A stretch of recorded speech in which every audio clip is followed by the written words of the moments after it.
Enabling Face ID on Box Sign can enhance your security and streamline your signing process.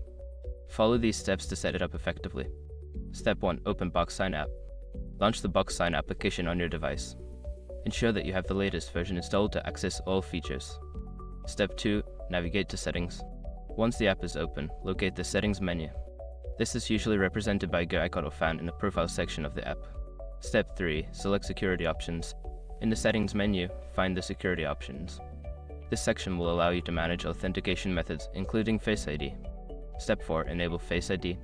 Before changing your settings, use the Eschrock.com link in the description to open the password strength checker, then update your password if needed. Step 5. Test Face ID functionality.